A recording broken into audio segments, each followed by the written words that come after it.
les objectifs, c'est la finalité, mais les sous-objectifs, c'est le travail au jour le jour. Les objectifs, d'abord, ce sont des objectifs de résultat, mais qui concernent davantage le joueur plus que l'entraîneur.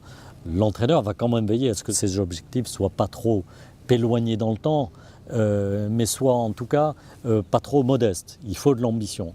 Moi, je ne peux pas travailler avec un joueur qui n'a pas d'ambition. Moi, je vais fixer des objectifs plutôt à court terme, afin de mettre le joueur dans la réussite.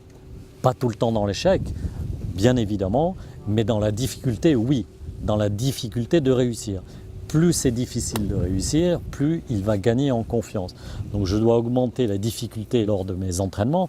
C'est pour ça que la planification du travail, à la fois dans le temps et le contenu, sont très importants pour générer cette confiance. Parce qu'au bout, ce que je veux, c'est que le joueur, il ait cette confiance en lui, au-delà de la confiance qu'il a envers son entraîneur ou ses intervenants, ou la confiance qu'il a dans le plan. Moi, ce que je veux, c'est qu'il ait confiance en lui à la fin.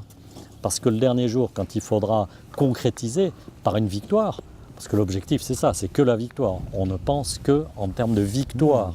Mais pour qu'il ait cette victoire, il va falloir qu'il ait une immense confiance en lui. Et cette confiance, c'est le résultat d'un travail de sous-objectif au jour le jour qui va lui permettre de réussir dans la difficulté, certes, mais de réussir les objectifs que je lui fixe.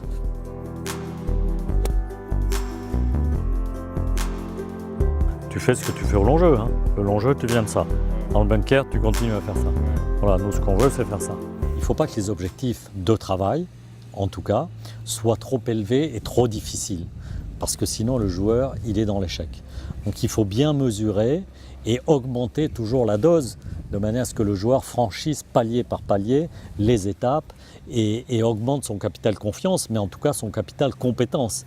Parce qu'au bout, cette confiance, c'est le résultat d'une compétence mesurable qu'il va mesurer tous les jours. Si par exemple, concrètement, je demande à un joueur de mettre à 90 mètres X balles à moins de 2 mètres du trou, s'il en met 3 le premier jour, 4 le second, 5 le troisième jour, 6 le quatrième jour, sa confiance va être accrue, va être augmentée.